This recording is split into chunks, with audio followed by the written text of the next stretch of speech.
the Avro anthem to her lovely display.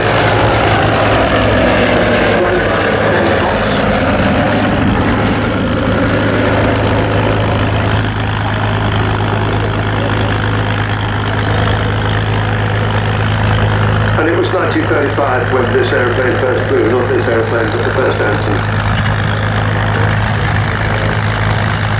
And it rapidly became a coastal reconnaissance aircraft.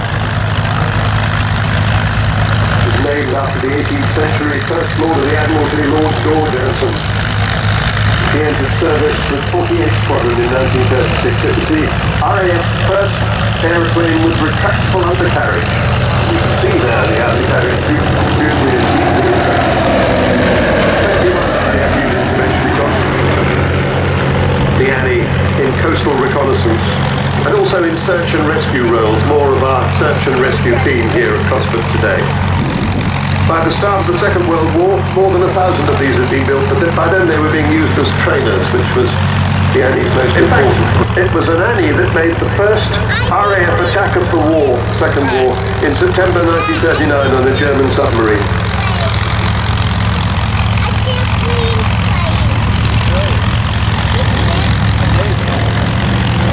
That's a lovely sight, isn't it? And he's actually managed to fight off Messerschmitt 109s over the beaches at Dunkirk. They shot down two and damaged the third.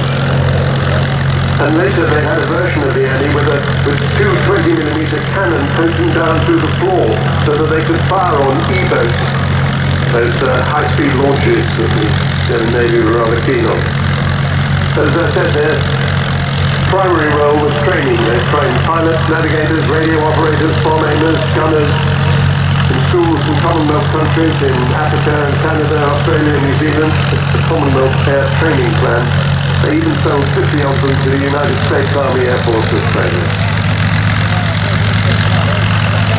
Now Ben's got the wheels down on the Annie. You'll have seen she took off, she's a tail wheel aircraft.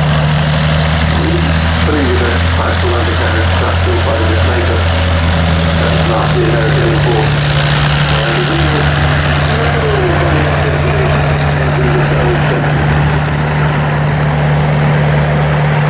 But towards the end of the war, not many left now.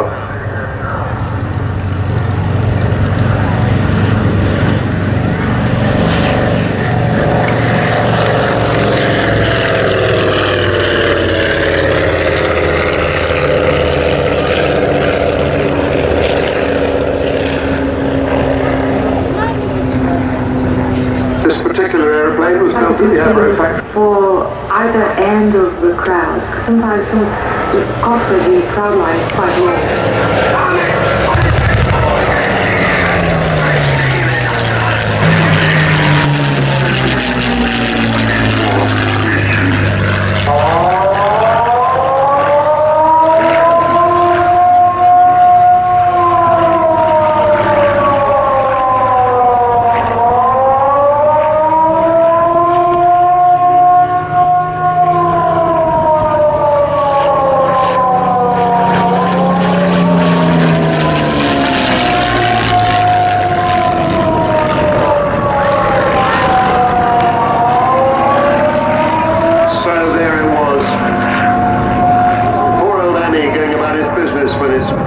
By a Messerschmitt 109. This is Germany's most important fighter of the war.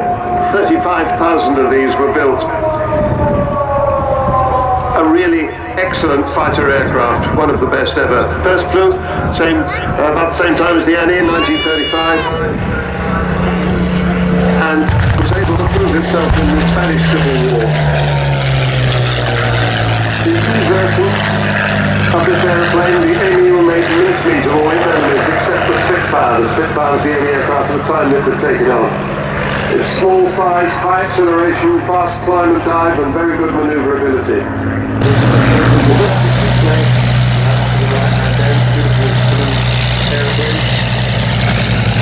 The RAF platform of overall is the C-19 communications transport, and with a European air that stairway actually happened with all the Ireland. 8 machine guns. Problems with these aircraft, Are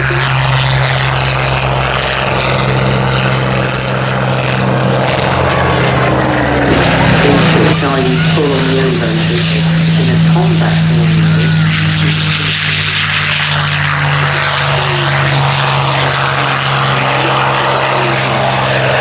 More time than the Spitfire type. For instance, you can fly a Spitfire one-handed and very easily, where a 109, you're pulling hard-handed on the stick, flying the baby, parachute, mainway, all of that dressage as well, so it was definitely a young man's game.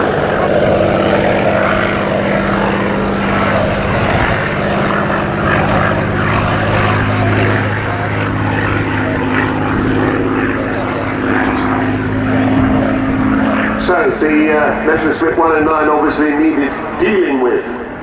We liked the airplanes, but they must have seen them in a completely different way. A lot of them didn't or wouldn't have been pilots if it hadn't been.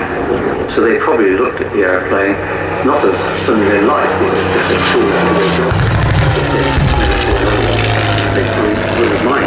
You know, and every time they got in one, they thought maybe today's the day I'm in the dark. I think the key difference between the jet that you go up in on your holidays to Mallorca is very, very cramped, very hot, very noisy. I can imagine when there was a squadron scramble, you put into a Spitfire cockpit, being strapped in, you know, with a May West on, with a parachute on, with all of the rest of the paraphernalia, oxygen, God knows what.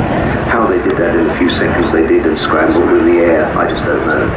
It's a difficult aeroplane to actually clamber into, but to do all that in a hurry, in a scramble situation, is a tricky exercise. And now, being short, you've got airborne with air engine and safety harness up, because they probably thought they just safety on. The odd sharp object sooner or later at the end, and you cut yourself on some split pin or something that was sharp. So it is quite a hostile environment to actually work in. Czech, Poles, Norwegians, Dutch, Belgians have joined their causes to our own. Let us, therefore, brace ourselves to our duties. And so... And there is the sound of the Mustang, very distinctive whistling sound.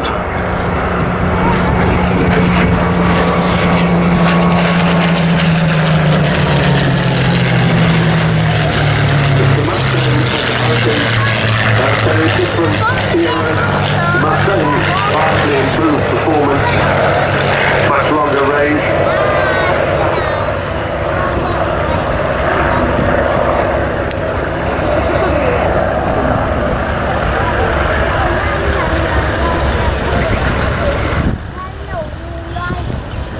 And I think the 109 has now disappeared, been seen off by the two Allied aircraft, the Hurricane and the Mustang.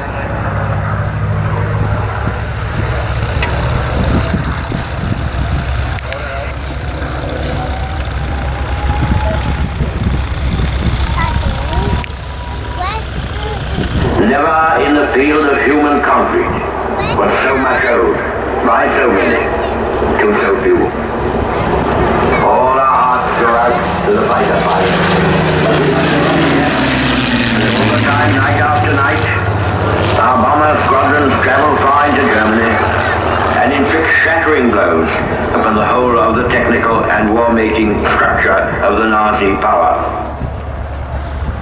The Nazis entered this war under the rather childish delusion that they were going to bomb everybody else and nobody was going to bomb them. They sowed the wind and now they are going to reap the whirlwind. This is not the end.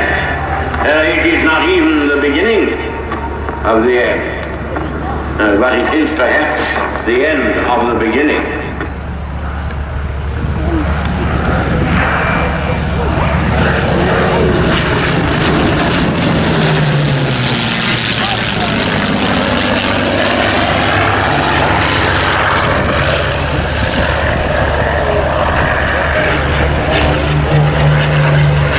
Think of this beautiful aircraft as totally American, but actually it was a British idea. Yes, the Mustang is now clearing because here comes the Hurricane to do his display. This is a very historic, truly remarkable aeroplane. It's the only surviving Hurricane that actually flew and fought in the Battle of Britain. This aeroplane on 605 County of Warwick Squadron at Croydon from 7th of September 1940, part of 11 Group. 605 was an auxiliary squadron, and it's now reformed these days at Cosford as part of the RAF Reserve. So a bit of living history for you. In 2 months, this very aeroplane flew 49 sorties with 11 different pilots. It was responsible, at least partly and sometimes in whole, for destroying 5 enemy aircraft. Badly damaged in October 1940 over Dungeness. The pilot, Baldos the Ford, managed to get it back to Croydon. It was Category 2, but damaged beyond repair on the airfield, and was rebuilt at Austin Motors at Longbridge down the road. After the Battle of Britain, it went to Montrose near Aberdeen and became a combat training aircraft, flying up to 7 sorties a day. Damaged again, it hit a lorry on the runway, and then it was rebuilt again by Taylorcraft at Rearsby.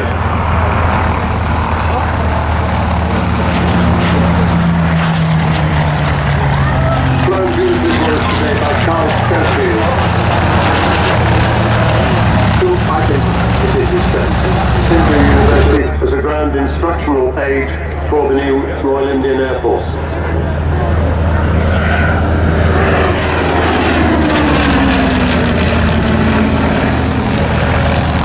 1982, a man who restores old Rolls-Royces, Peter Vasher, found this aeroplane rotting in many pieces, but recognisably a Hurricane.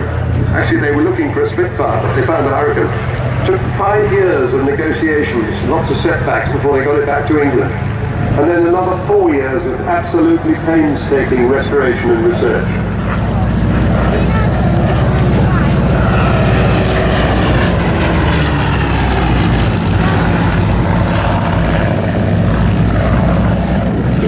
Hurricane particularly, all the coolant pipes and the radiator sit right underneath the pilot seat, so it's absolutely boiling. So you have a choice, you can either be boiled up, or if you open the canopy, you can actually be gassed. Basically, you get masses of carbon monoxide coming in, and that's sucked into the cockpit. One of its famous kills during the Battle of Britain was on the 27th of September 1940, when it shot down a Ju-88 over Beachy Head, did 49 sorties out of Croydon during the Battle of Britain, and destroyed some 5 German bombers in the process. This is London, and this is John Snagg speaking. Under the command of General Eisenhower, Allied naval forces, supported by strong air forces, began landing Allied armies this morning. And it's fantastic way to arrive, really. So you come from heights, you have lots of energy, lots of speed, and then you convert all that energy speed to height and maneuver.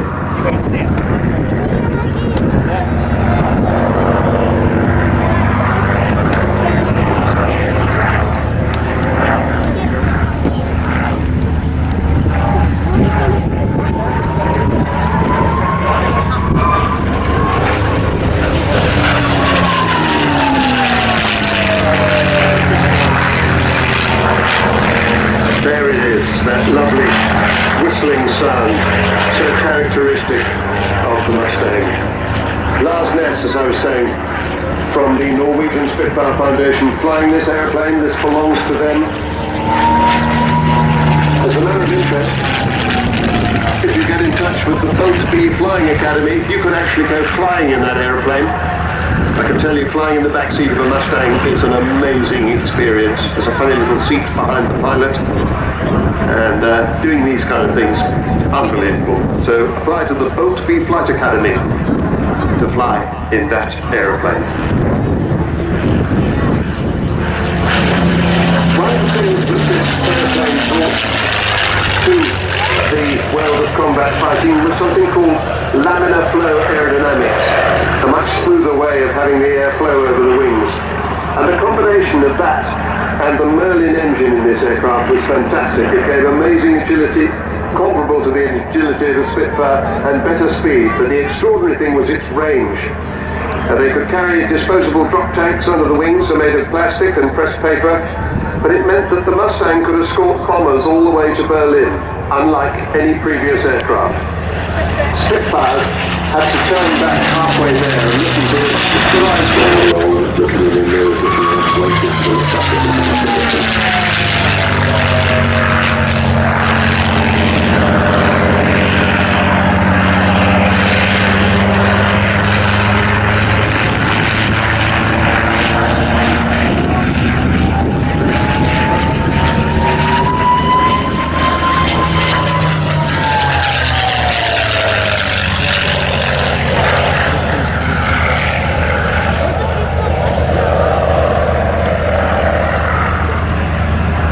Mustang was what we used to call multi-role, what we now call multi-role these days. As well as being a brilliant fighter, that's air-to-air combat, it's also a very good ground attacker, otherwise known as a mud mover. After D-Day in 1944, 8th Air Force B-51s flew Operation Chattanooga. Their job was to attack 7, particularly locomotives for supporting German troop movements. They attacked 225 of them, destroying 91 locomotives.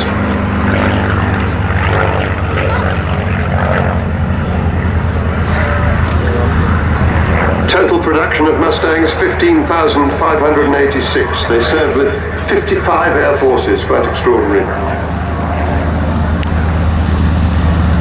This particular aircraft, built by North American Aviation at Inglewood in California, delivered to the United States Army Air Force in 1945.